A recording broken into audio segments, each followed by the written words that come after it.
Hello, everyone. I'm Rick Bensignor. Today is Tuesday, August 11th, and welcome to this week's In the Know Trader Show. Well, lots going on in the markets again. The S&P and equity markets are higher today on the, let's use the word, supposed vaccine find for coronavirus from Russia. So even though it's hardly proven or if we even know it's viable or not, the market is still taking that as positive. So we were pushing and virtually testing all-time highs in the S&P. The metals are getting rocked to the downside today, combination of very overbought conditions along with this good news makes the need for the hedge less necessary, and therefore you're seeing the metals come off strong. Today, in our show, our trader education portion, which we'll start off with, is going to be about drawing trend lines. And there's actually right ways and wrong ways of doing that, even though, I mean, books won't really tell you that, but I want to show you some of the things that come to mind when I'm thinking of drawing trend lines, because it's not always the obvious thing that meets the eye. We'll do our market overview of what's going on across a couple of different markets. And then this week, we will do our sector analysis on the industrial sector, which has popped up a little bit recently. Airlines are tearing to the upside, so I'm looking at some of the mega cap names in the industrials. You see the tickers here. However, the last couple ones, Love and DAL, are airlines. Their capitalization doesn't come close to anything like the big ones here. But because they've really been moving, especially the last couple of days, I figured let's take a look at the two highest capitalized airlines. So let's start things off by going to our charts. And here is a chart of Apple. And this is a weekly chart. And so when I think about drawing trend lines, the first thing that comes to mind is that for me to connect 2 points, both of the points that I am going to connect in the case of drawing an uptrend line need to come from price bars that on either side of the price bars I'm considering drawing from, those price bars need to have higher lows on either side of the bar I'm going to draw from. So for instance, what seems obvious here is I'm going to take this March low and connect it to this July low. What makes those allowable for me to use is that the July low has a low that on either side of it, both the week before and the week after, have higher lows than the low I want to use, making this bar a standout low. The same thing for the March low. If I look at the bar on the left of it, this low is above this March low I'm looking at, and the week after has a higher low. So if I go and draw a trend line, to me, from here to there is an obvious trend line I can draw. I would do the same now. I would do the same here. Let's say last December, I would take this low and draw it to this low, which in fact happens to have caught the low in March, but that's irrelevant for this discussion. And the same thing would work for a downtrend. So if I'm looking to draw a downtrend line, I need to find two bars that the highs of the bars I'm looking to connect have lower highs on either side of it. So for instance, this is the highest high of the move at the time. I'm going to take this high and I can connect it certainly to this high at the time. But let's take a look at where else might I be able to connect it from. So Apple made a peak here going into October of 2018. It sells off. If I want to use this high, then I need to find a bar whose high has lower highs on either side, which for instance, this bar here represents. So I could draw a line from here and connect it there. So this, and I'll just change the color of this so this red line would have been the first downtrend line I could have drawn off of this high. And then one can make an assumption, perhaps, that when price action broke above the trend line, you potentially have a change in trend back into an upward market. I could also, let's see. Now, while this was still selling off, notice that this bar here had highs on either side of it that were lower than this bar's high. So I could connect a downtrend line against this point.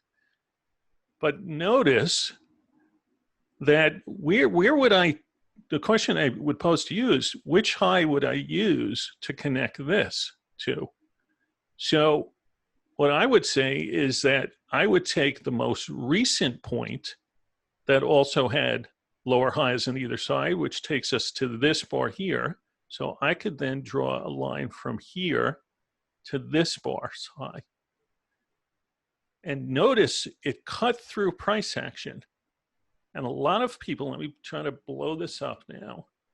A lot of people will not draw this trend line because they don't want to see any price action that the line cuts through. Yet to me, I would tell you that you could, some people would have taken this high versus this high.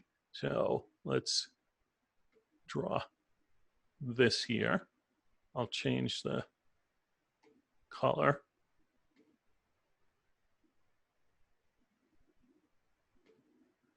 But notice that this greenish bar obviously has a different angle. They both connected to this point. The question was up in here, why would you take this one? Well, it was a high before we fell. However, to me, this is not a proper trend line because I don't have a point that on either side of the bar has lower highs. So in this case, this has the lower high, but this bar has a higher high relative to this bar. It makes it an invalid point to draw from. So I'm fine on seeing price action cut through, as I did here, drawing this purple line, because I at least came from what is intuitively a proper point to draw a trend line from. Now, some will argue there's no such rules as how to draw trend lines, and I will agree. There are no such rules in the basic textbooks. It'll basically say draw it between 2 points that seem to be, the right points by eyeing them. But I will tell you that doing so makes it very subjective which points you choose. And to me, the more objective you can be when drawing points on your drawing trend lines, the more consistent you can be from chart to chart. It's similar to where you draw Fibonacci retracements from. I'll use some rules that Tom DeMark had devised that just, again, make it always an objective point of view rather than, oh, this looks like a proper high and this looks like a proper low. There are rules, and the reason, the consistency that you get from going from chart to chart helps you believe more in what you're doing because you're not just taking a guess. There's an actual methodology behind how you do what you do. So I think when you're looking about drawing trend lines, realize that sometimes you may not even be able to draw a trend line on a chart because it's so steep. I'm just curious here. Let me switch this to the S&P, which has, okay. So this is real-time S&P weekly chart. So obviously we know we have a point here, and I clearly have a point here. This is the first time, so from the March low, the first low you could even use on this time frame would be this low here, because this low has higher lows on either side of it. So certainly I could draw a trend line that looks like this. Now, that was broken. The only other place I could connect a trend line to, so let's get rid of that one, is this bar here, because it has higher lows on either side of this point. So I could do actually, there is one more. There's this one. I can just see it has a slightly lower low than here. So the low here is less than this low. The low here is less than this low. So this is a bar or a trend line I can draw. And you can see obviously how steeply the S&P is rallying. What else I could do is take away looking at this line as being so important. So let's get rid of this trend line and say, what else is there? Well, if this was a valid point and this was a valid point, connecting those two is also a valid trend line. And in fact, so is drawing from here to here, because this had a lower low. So considering this had some price action that broke it, I can readjust and say that right now, this trend line is probably more important than even this one is, mostly because of just how sharply sloped. Here, let's change this color again. The brown line is so sharply sloped, and it is kind of catching the lows here, and that's showing you just how strong this market has been. But on any type pullback, I would say I'd have far less. This won't mean anything to me. So I'm going to take this line away. And I would say this becomes an important line. Notice this low here from a couple weeks ago was actually just a hair above this low, which means I can't draw a trend line in this time frame. In fact, there is no other uptrend line I can draw because each low was higher than the prior week. So this is the only, what I would say, the only valid trend line you can draw right now, besides the big one from the March low, for the S&P in the weekly time frame. If I shift this to a daily chart, then there are going to be more lines because I've got far more data points. So this is certainly a valid trend line. So would the two most recent ones that I could draw from. So this to this is also a valid trend line, as would be this to that one, more sharply sloped. But these are valid trend lines to me. And I think of it in those terms simply because the lows have higher lows on either side of them. And if I wanted to draw a downtrend line, I could take that high. And at the time, I could have connected it to this high, regardless of the fact that it cut through this bar. I could have taken it to this one. I could have taken it to this one. So that's kind of today's lessons on drawing trend lines. The more objectively you can draw them from 2 points that have higher lows around the bar that you want to connect the 2 points from for uptrends, or lower highs if you're looking to draw downtrend lines, the more objective those trend lines are, the less like, this looks correct. And it's okay if, like, for instance, here, you cut through a little price action. The other thing I could do is this high here is slightly higher than this high, and it's certainly above this high. So this is also a data point I could, in theory, have drawn from here or here or here at the time.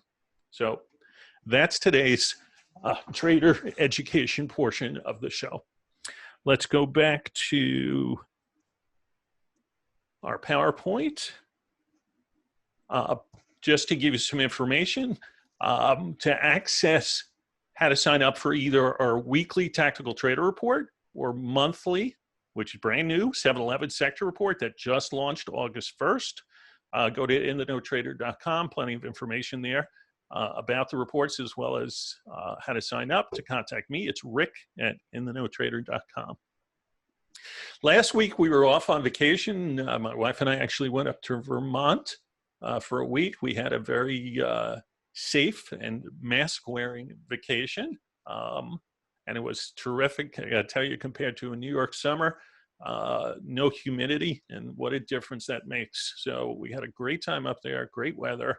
But because we didn't do a show last week, we're actually going to compare the S&P through last night's close from 2 weeks ago and see if we have some major changes. And what's interesting is that only the technology sector has outperformed in the last 2 weeks relative to the S&P.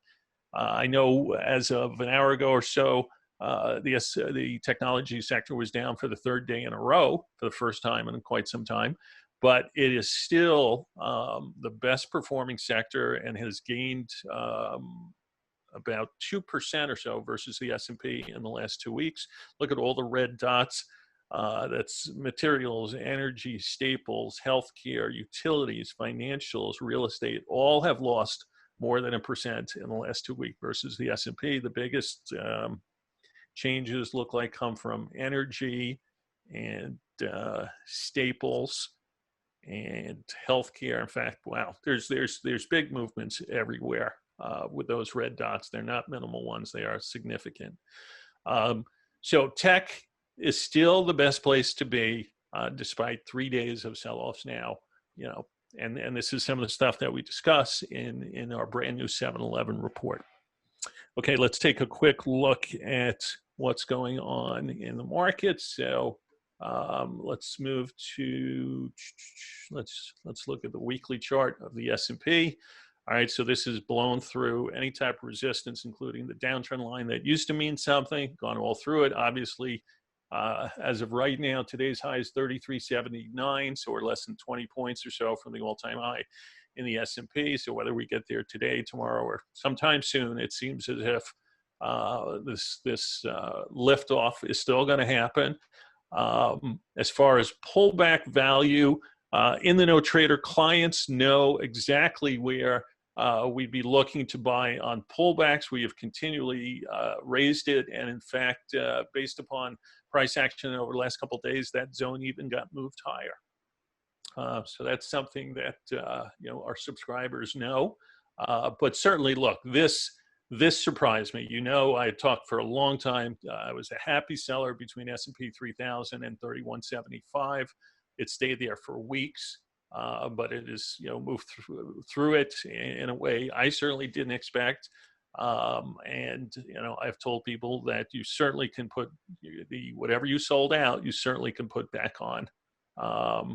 And you can either wait for a pullback or do some, you know, you can choose in stages how you do it if you want to do it in stages. But the call I had made has proven incorrect, and this market has just continuously moved higher, which again, at the time and place, this is not something I have ever seen a pattern like this. Now, obviously the NASDAQ did it, but in S&P terms, to have had such a dramatic sell-off with an expanding pattern for the market to come and break through the one and only downtrend line you could have drawn once some type of high was made, you know, surprised me, and certainly other people too. And this has been just climbing the wall of worry. The 10-year, you know, continues to kind of hold into this. The major support here is in TNX terms is from what do we have, 5.04 to 4.6. So we came right into it the other day. Notice a 13 downside exhaustion signal, virtually at the same price as it came in back in April. So we have a chance here for a double bottom, maybe even call it a triple bottom versus the lowest low back in March. Downside exhaustion here. You can see the market starting to move higher. And when I say the market, this is in yield terms. So bond prices on the 10-year have moved down. Gold, certainly huge down move right now. We had shown this to you recently, the monthly chart, 13 here. We look back at the prior 313s. That's downside exhaustion here in 1999. Upside exhaustion here in 2006. That went sideways for a full year. Upside exhaustion here in 2008. Went sideways for a year and a half, down to sideways. So these were all good calls. And, you know, again, here we're saying that risk was very high to first initiate longs on the breakout. So I still like gold over time. I don't think we're going to have a long-term double top, but I am, you know, we're long. We'll actually on Wednesday we'll determine what we do with current gold positions that we have. But over time, I still think gold has room to go to the upside. And that's that for taking a look at other markets. You can see gold is down $92, making a new low just as we speak. Okay, now let's get to our industrial sector. So we're going to start off with Lockheed. Everything we look at will be weekly charts. So here's Lockheed Martin. Slightly broke the 200-week moving average back in December of 18. Did it again this year. Has come back and recouped. Still hasn't broken out to the upside, but it does have positive momentum right now. And you can see MACD is in a positive mode. You're on a bar 4. I would say this tests up to 415-ish or so if it got a major breakout, and this could take time. Upside targets include somewhere around 485, 490-ish or so, give or take. On the downside, I would probably use this low here, bar 1's low, so that's about 362.5 or so as a stop out. Otherwise, I'd say this looks decent. Boeing is, of course, going to be a much different animal given its woes. The one thing I will say about Boeing, and I've played it a few times in the last few months, and more or less I end up washing my trade because I buy it, and then sometimes I'm a little early, and when it comes back, I don't really see a great fundamental picture here yet, but this, of course, is a major U.S. corporation that I don't think in any way, shape, or form is going to go out of business. There is, look at here, we kind of have a double top, so you have an ascending triangle. This really you want to see hold. I'd say on the shorter term, 145-ish, you want to see this stay above 145 on Friday closes. If you do, then you could potentially play for higher prices here, but you're beneath the 200-week moving average up at 283. When you look at how many years of buyers are essentially trapped above this level. So you've got 2 full years of buyers trapped as this was distributing and making 13 after 13, suggesting upside exhaustion multiple times. I don't think you're really going to get much better. So my guess is 250 to 300 is best case scenario for this. Raytheon RTX. Oops.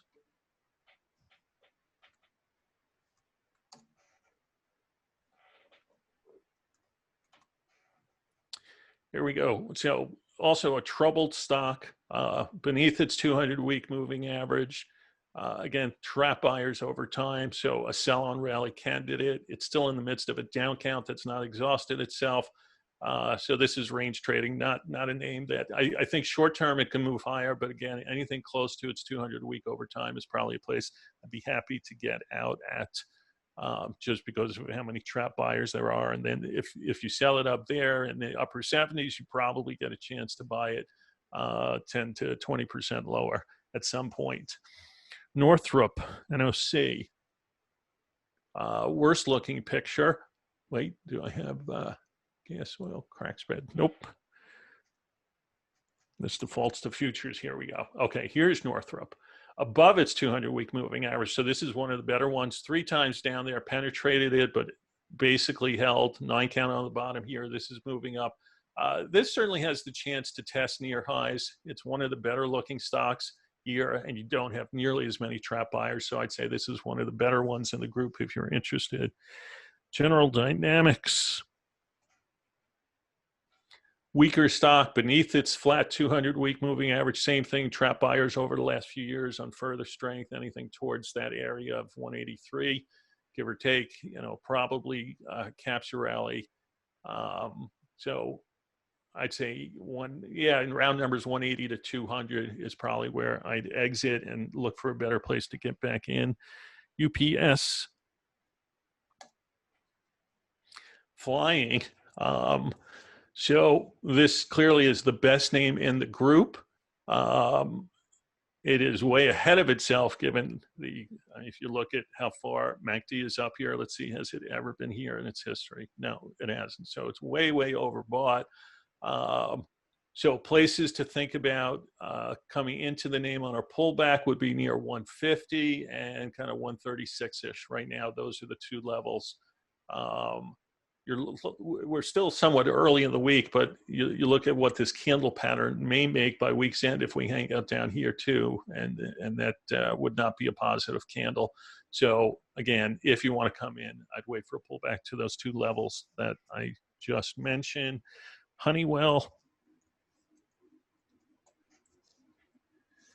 Again, kind of one of the better names in the group. Initial resistance is going to be here near just around 170 or so. And then I guess really kind of up against all-time highs where it has stalled 3 or 4 times in the past near the low 180s. Has a decent trend line that's still holding above. And I would probably use, if I was long the name and was looking to add on a pullback, I'd probably want to see it hold above that low at 137.5. What do we have? 3M.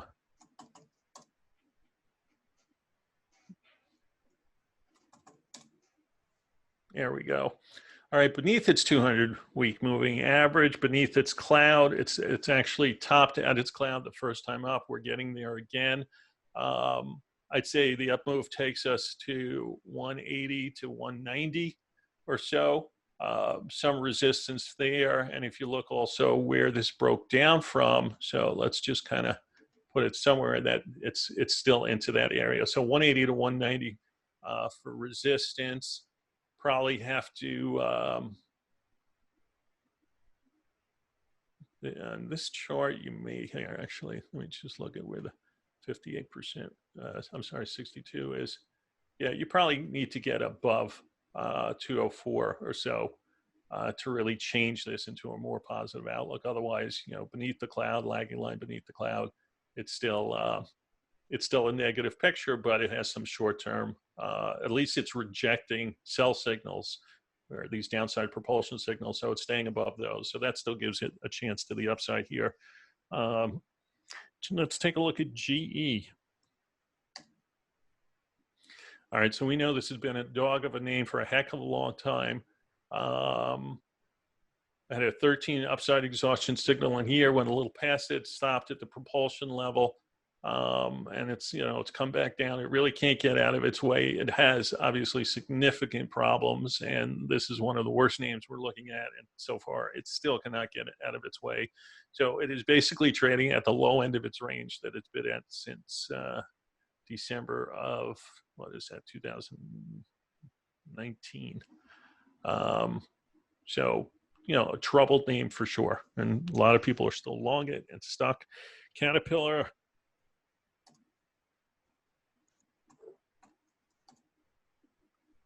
One of the better looking names, spike bottom on the 9 count. You do have some resistance along the way, but at least we're through the cloud. Short term, I'd say resistance up against 148 to 155. Probably, I mean, if you're looking at this, you can buy this on a pullback rather than chase after it. You look at kind of the range here that it's been in for quite some time. You're at the upper end, so wait for a pullback. And then let's quickly just take a look at Love and Delta. So here's the airlines. Obviously, the last couple of days, they've gotten a pop, still well beneath moving averages. Institutional traders are stockier too. This certainly can recoup and get higher, but anything up near that $50 range, you want to probably lighten up. And lastly, Delta. Same type thing, way beneath moving averages, going back years of trap buyers. The big decline, it's building a base. Had it, recent last couple of weeks, good. Initial resistance around 38.5 or so, then 44 and up at 50. That is it for this week. Thanks for listening. I'm Rick Bensignor, and this has been In the Know Trader. Hey, Grayson Rose here with StockCharts. Thank you so much for watching. I hope you enjoyed that video. If you did, consider giving it a like down below, maybe leave us a comment, and if you're new to the channel, you can subscribe at the link up above. We're gonna bring you daily content from an incredible collection of technical analysts and financial experts.